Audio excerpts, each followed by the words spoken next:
Welcome my YouTube channel, ladies and gentlemen.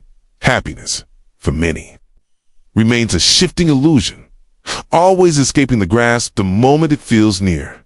Okay, it is because they chase it outwardly in wealth, relationships, praise, distraction. Those who walk the ancient road of reason and power, who stand still while the world spins, have always known happiness is not found. It is built within.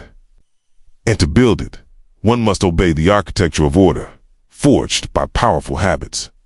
What follows are not suggestions, but laws. Laws of the spirit. Stoic rules for living. Practice them, and you will not need to search for happiness, for it will find you standing in silence. Rule 1. Control only what you can control. Your power is sacred. Why waste it on the wind, the mood of others, the market swing, the rain, or the past? Direct your energy only where it can move the needle: your attitude, your choices, your discipline. This is where your empire begins. This is where you command. Rule 2. Expect nothing. Appreciate everything. When you expect, you plant seeds of disappointment. When you appreciate, you water the roots of contentment. Turn every breath into a gift. See every person as a teacher. Let every challenge become a mirror. You'll need little to smile when everything becomes a blessing. Rule 3. Embrace voluntary discomfort. The body may resist it, but the soul remembers. Growth comes from challenge. Let the cold bite your skin. Let hunger sharpen your clarity. Let rejection polish your resolve. Seek not a soft life, but a strong one. Those who flirt with discomfort become immune to fear. Rule 4. Speak little, say much. The wise man speaks when silence would be cowardice, and listens when noise fills the room. Words lose their weight when they flow too freely. Speak with purpose, with honesty, with clarity.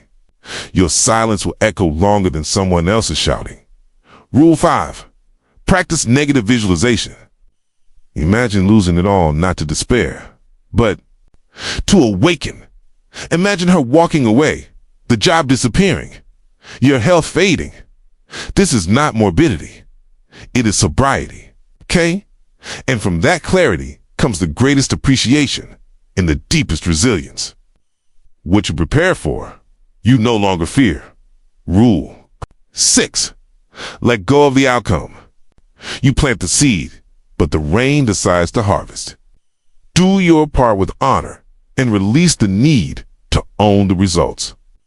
You will act more purely when you do not crave the reward. Detachment breeds excellence. Rule 7. Memento Mori. Remember, you will die. You are dust with fire in your lungs, a candle flickering in eternity. Every hour wasted is a crime. Every grudge held is a delay.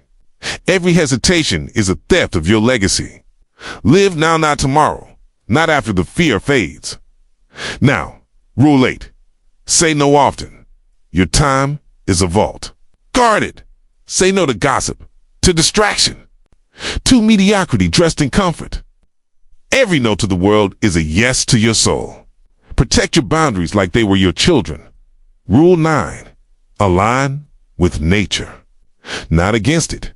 You are not separate from this world. You are of it. Don't fight winter. Flow through it.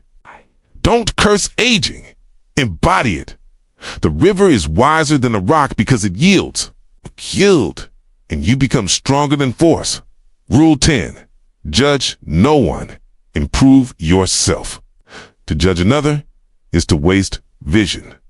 The man in the mirror needs your full attention. You want peace? Begin with your flaws. Master your reactions. Correct your speech. The less you need to fix others, the freer you become. Rule 11. Do the hardest thing first. The task you avoid becomes your prison. Face it before breakfast. Attack the dragon while it's still yawning. You gain momentum not by motivation, but by movement. Courage is not waiting to feel ready. is moving while your knees shake. Rule 12. Detach from praise and criticism. They cheer. They bellet them. The man who rises and falls by opinion is a puppet. Do what's right, not what's popular. Be your own audience, your own judge, your own applause. Walk through the noise with your head unshaken. Rule 13. Keep your mind clean. Trash in, trash out. Guard your inputs. Refuse to feast on gossip, outrage, vanity, and lies. Read what uplifts. Watch what sharpens. Think what strengthens. Your mind becomes your environment, and your environment becomes your fate. Rule 14. Be grateful in pain. Even pain has purpose. Even loss carves a path to rebirth. The world does not conspire against you. Excuse you. Welcome the breaking, for it only reveals your hidden structure. Gratitude is not for comfort. Gratitude is for everything. Rule 15. Finish the day like a warrior. Do not crawl into sleep exhausted by distractions. Reflect. Did you live with honor? Did you conquer your weakness? Did you love without condition? Let every night close with review, and every morning begin with fire. The day is not over until you've mastered it. The man who lives by these rules does not chase happiness like a fool chasing shadows. He becomes the source of it. Solid, still, grounded, even when storms arrive. He remains unmoved, not because he does not feel, but because he has mastered the feelings. The world no longer controls him because he controls himself. Stoic power. This is real freedom. Asterisk, the world teaches a lie from the earliest hour. It says happiness is something to be gathered, pursued, fought for, and won. It parades before the mind endless forms, pleasures, applause, possessions, stimulation, and whispers that somewhere amidst those shimmering things, joy shall be found. But this is the snare. For what the world calls happiness is merely the intoxication of the senses. It is a fleeting thrill that passes with the changing hour.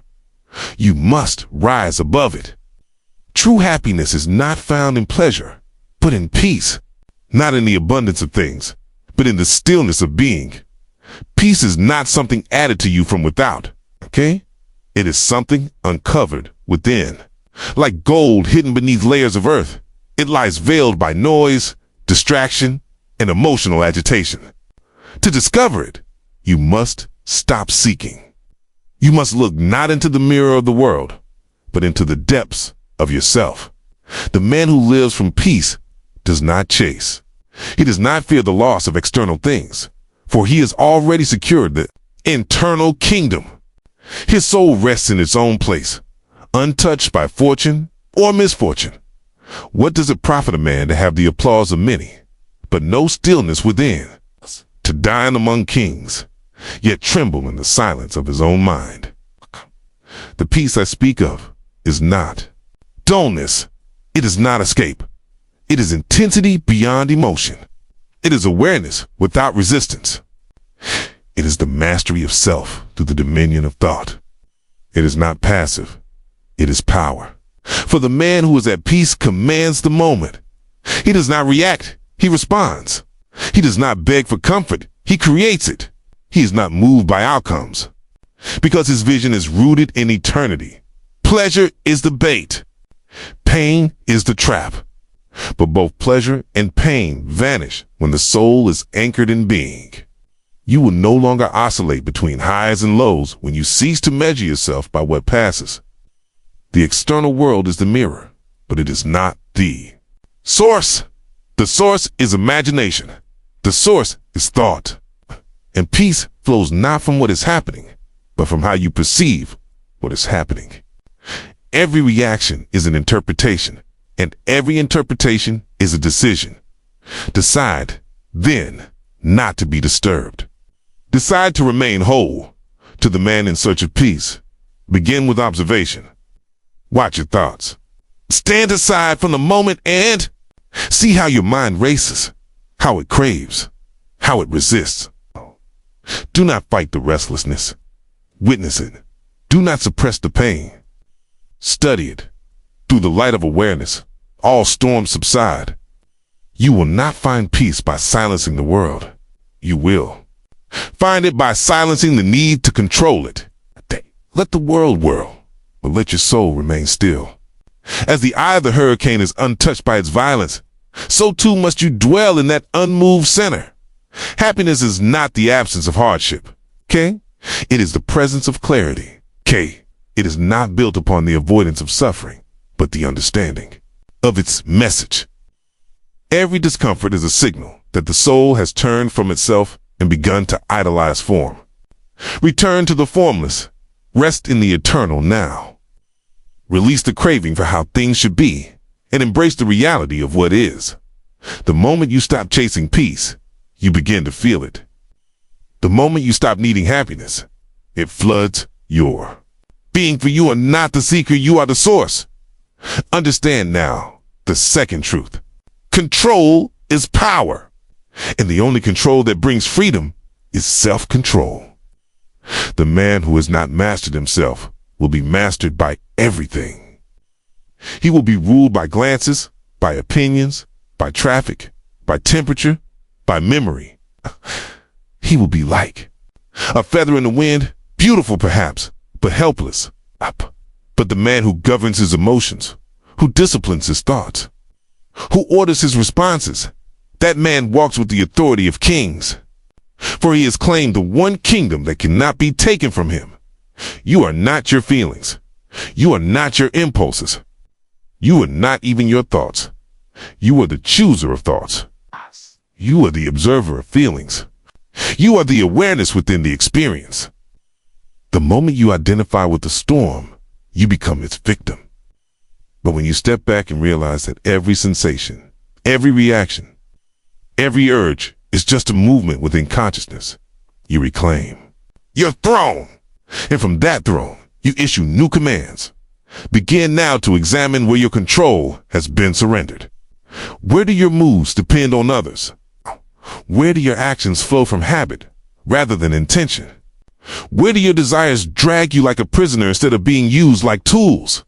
To control yourself is not to suppress life, but to channel it. A river gains strength not by flooding its banks, but by flowing within them. So too with your energy. Discipline is not restriction, it is refinement. It is the art of giving form to power. You will see that every difficulty is a test of control. Every insult is a test of reaction. Every temptation is a mirror. Every delay is a lesson. The world conspires to teach you mastery if only you are willing to learn. The greatest victories are invisible. They are not seen in trophies or titles, but in the quiet decision to remain calm. The silent resistance to anger, the firm rejection of distraction. Every time you win such a battle, you are forging the inner man, the eternal being who walks in freedom. Power begins in the unseen. Before you lift your hand, your mind has already moved. Before you speak, your emotion has already chosen. So go to the cause.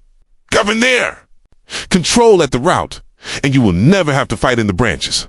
Create new patterns through the repetition of awareness. Watch the thought rise, but do not ride it. Watch the desire emerge, but do not obey it. The more you observe, the less control it has. The more you command your own mind, the less the world can command you. You must realize that no one can disturb you unless you allow them. No situation has power unless you grant it. The same wind that extinguishes a candle strengthens a flame. Choose now to become fire. I choose now to remain unmoved by what is beneath you. Emotions are servants, not masters. Circumstances are conditions, not sentences. And freedom is not found in changing everything, but in mastering one thing yourself. The man who controls himself walks through fire without burning. He loses without breaking. He is praised without swelling, hated without shrinking. His energy remains intact. His vision remains pure. His time is not consumed by reaction, but invested in creation. He does not fear loss, for he never depended on what can be taken. He does not fear change, for he is grounded in the changeless. He knows who he is, and therefore he is free. And now you see, peace is the soil, control is the structure. From these arise a life of quiet power. Not the power that shouts, but the power that endures. Not the happiness that dances in the light, but the happiness that watches with knowing eyes. The world will still move. People will still come and go. Storms will still rise. But the man who holds peace within and governs himself without will stand untouched, radiant, invincible in the truth of his being. Asterisk, the more a man wants, the more he reveals his poverty. His hunger does not show richness, but a void and absence within that he believes can be filled from without. He reaches outward, grabbing foreshadowed forms, calling them goals, ambitions, rewards. But they are often chains, wrapped in gold, for every desire has a hidden cost. The stronger the craving, the tighter the noose. The soul was never designed to be led by appetite, but to govern it with the calm authority of inner vision. The one who seeks endlessly never arrives, because he walks in circles around himself. Desire is subtle.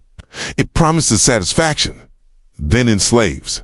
First it whispers, then it shouts. It begins as a whisper of more and more wealth, more love, more respect, more attention. But with every gain, the hunger grows. The man who obeys this pattern becomes a servant to the very thing he hoped would serve him. He spends his years building the illusion of satisfaction and dies with hands full of nothing. But to want less is not to live with less, is to live more fully. For every desire dropped is a burden released. To live free is to live simple, not in surroundings, but in soul. Complexity is the language of desire. Simplicity is the language of power. The man who desires little cannot be threatened. He cannot be bought. He cannot be moved by temptation because he already possesses himself. His joy is not stored in a vault or granted by applause. It rises like a spring from within and waters every part of his life without dependence. He has not become less of a man by renouncing desire. He has become a master. This mastery does not arise from suppression, but understanding. To see desire is to dissolve its grip. The moment you observe the thought that says, I need, I want, I lack, you step into the power that says, I already am. What you deeply accept as true becomes the atmosphere of your life. If you believe fulfillment is in the future, you push it away. If you believe it is already present, you allow it to reveal itself. Desire, in its purest form, is not wrong. But to serve desire as a master is death to freedom. The awakened man does not kill his desires. He sees through them. He sees that many desires are not even his own. They are inherited, absorbed, imitated. He was told to chase success, so he ran. Told to impress, so he performed. Told to acquire, so he sacrificed. But the still, silent voice within never agreed. The real self was never hungry for validation. It only longed to be known. The path to peace begins not in more, but in less. Not in accumulation, but in clarity. Strip away the imposed, remove the unnecessary, burn the false. When the excess dissolves, the essential shines. True contentment is not the result of getting everything. It is the realization that nothing is missing. To live in this realization is the highest joy. Not because life becomes perfect, but because the soul no longer demands it. Circumstances may fluctuate, but the man who has emptied himself of craving cannot be shaken. He is full. In his silence, complete in his solitude, rich in his awareness. He does not fear the loss of things because he no longer sees them as the source of life. From this stillness, another wisdom emerges, the wisdom of restraint. It is not always about having the right words or the boldest action. Often, power is in withholding, not as a tactic, but as a natural expression of inner fullness. The man who always needs to be seen, heard, validated, he has not yet returned to himself. He is a leaf blown by the breath of others, but the man who can remain silent in a storm and unmoved in a crowd has learned the language of real power. Speech is sacred. Each word carries vibration, direction, and consequence. The tongue is an invisible sword. It can wound, liberate, or enslave. The undisciplined voice speaks from compulsion. It interrupts. It over-explains. It defends the small self. Refined voice speaks with intention. It knows when silence says more. It knows when words are gifts, not weapons. It does not rush to fill space because it has made peace with stillness. Say less and you will be heard more. Let your words come not from emotion, but from vision. The moment you feel the urge to justify yourself, to prove your worth, to impress, pause. In that pause, you reclaim yourself. The man who must constantly explain has not yet accepted his own authority. But the man who speaks only what is necessary, who allows his presence to say the rest, commands without effort. Even in thought, this discipline must be practiced. For before a word is spoken, it has lived many lives in the imagination. The mind is the workshop of speech. Keep it clean. Fill it not with gossip, complaint, argument, or comparison. These things defile the soul long before they touch the tongue. Think with clarity. Imagine with purpose. Let your inner dialogue be ordered, so your outer world reflects the same. The unspoken thought is already shaping your life. Whether you realize it or not, do not mistake silence for weakness. It is the sign of one who knows his power. Noise is often the mask of confusion. A man who needs to assert constantly is unsure of his position, but the man who is certain sits still. He does not waste energy on proving. He embodies. He understands that a calm gaze and a quiet presence can dissolve chaos without a single word. This is the mastery of inner speech, the power to choose. Your vibration before the world ever hears your voice. And in choosing what to say, you must also learn what to ignore. Every invitation to conflict is not worth accepting. Every criticism does not need defense. Every provocation does not require response. The ego wants to engage. The spirit knows better. Let others play their games. You remain sovereign. A man who does not react owns the space around him. He walks through noise like a lion through window wear, unmoved, absolute. The less you speak, the more you hear. The more you observe, the more you understand. When the need to interrupt fades, wisdom enters. When the need to dominate vanishes, influence grows. Let your words be few, but sharp. Let your speech be sparse, but precise. Let silence become your sanctuary and solitude your strength.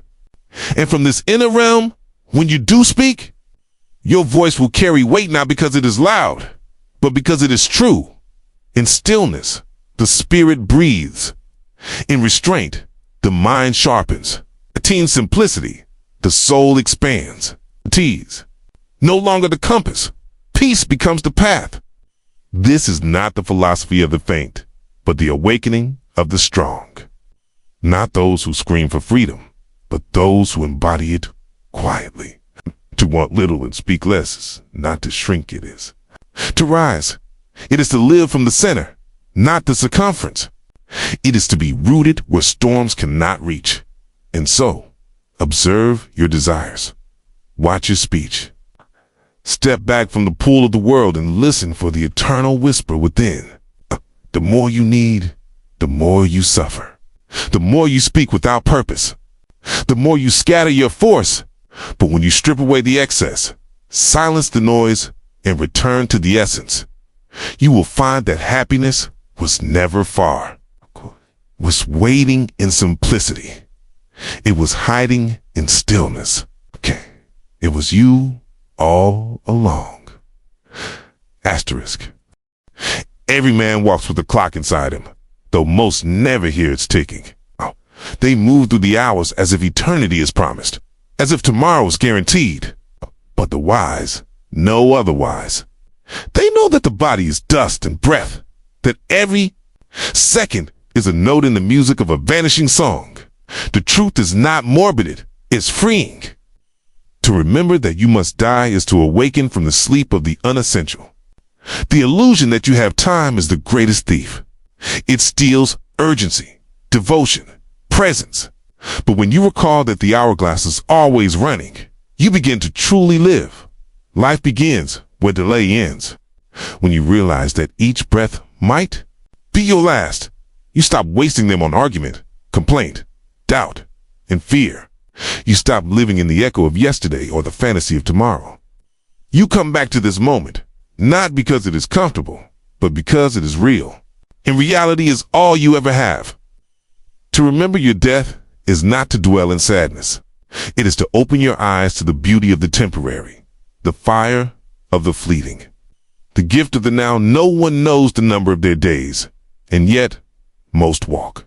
As if the calendar were infinite, they postpone love. They delay forgiveness. They defer dreams. But the man who has seen the truth of his mortality refuses to waste what cannot be regained. He does not rush, but he does not delay. He does not chase, but he does not sleep through life. His movements are deliberate. His words are chosen. His hours are sacred. Every action becomes an offering. Every silence, a meditation. The death of the body is inevitable, but the death of intention is not. Each day you neglect to align with your highest vision. You permit a small death to occur. Not the kind that ends in a grave, but the kind that buries purpose under habit. The man who forgets he will die becomes careless with his time, passive in his thinking, weak in his will. But the man who remembers lives with fire. He acts with clarity. He speaks with power. He chooses not based on convenience, but on truth. Imagine. Now that this is the last morning you will ever wake to, how would you rise? How would you speak to those you love? What would you create? What would you no longer tolerate? This is not a question of fear. It is a return to value. Most do not know the worth of time because they think they own it. But once you accept its mystery, its passing, you no longer sleepwalk through your days. You begin to cut away the unnecessary, to say no to the trivial, to honor your presence. Here, the man who remembers death becomes immune to distraction. He knows there is no room for the meaningless. He will not give his energy to petty dramas, shallow pleasures, or empty pursuits. His life becomes a refining flame, burning away what does not serve. His focus sharpens, his love deepens, his gratitude expands. Even the smallest moment becomes sacred because he understands its impermanence. He walks through life not with fear, but with reverence. There is no possession more valuable than the current hour. Not gold, not fame, not praise. The past is gone. The future is fiction. This breath is your kingdom. And what you do with it determines the shape of your soul. When you live as if time is infinite, you drift. But when you live as if death watches in the doorway, you awaken. Your senses heighten. Your instincts sharpen. You begin to ask, what matters now? What deserves me now? What honors my spirit now? There is no fear in this remembrance, only clarity. For the man who lives close to death is the one who lives most fully. He does not numb himself with escape, because there is nothing to escape from. He has faced the truth and chosen to rise. He has let go of the illusion of control and embraced the power of alignment. He does not try to outrun the end, but to fill the space between now and then with meaning. This is the art of living, and from that art emerges another discipline's ability to say no. No to distraction. No to expectation. No to anything that pulls you from your truth. To say no often is not rejection, it is refinement. It is a holy act of remembering what you value. The world will always ask for your attention, your time, your energy. It will tempt you with the convenient, the popular, the easy. But you must ask yourself, does this align with my purpose? Does this reflect my essence? The man who says yes to everything is not free. He is a servant of impulse, of fear, of approval. But the man who can say no without guilt is the one who truly owns himself. Every no becomes a boundary. Every boundary becomes a container for focus. Within that container, greatness is cultivated. Without it, the soul leaks into everything and becomes nothing. To master the art of saying no is to protect your fire from the cold winds of the world. Do not say yes to what does not reflect your highest vision. Do not entertain people who dilute your spirit. Do not participate in what leaves you empty. Your energy is your currency. Spend it where it multiplies, not where it vanishes. Let your calendar reflect your consciousness. Let your habits reflect your values. Let your no be as sacred as your yes. For every time you choose what is aligned, you step further into power. This is not selfishness.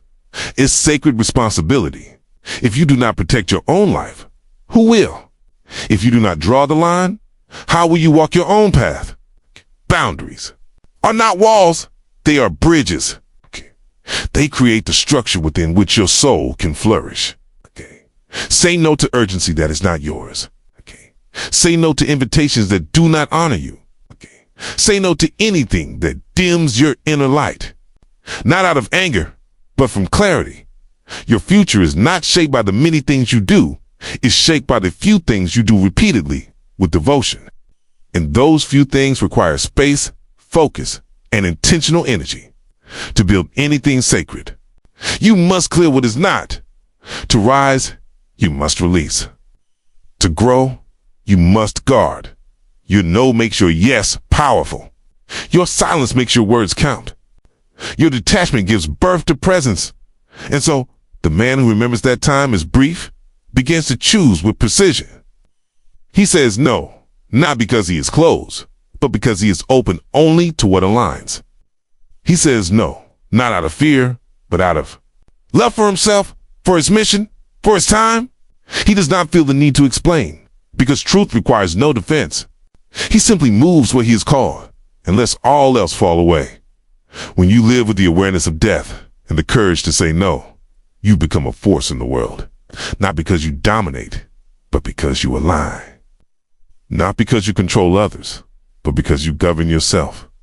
Your life becomes a beacon, not of noise, but of presence, a quiet power that does not beg to be seen, yet cannot be ignored. The final hour is coming, though none can say when.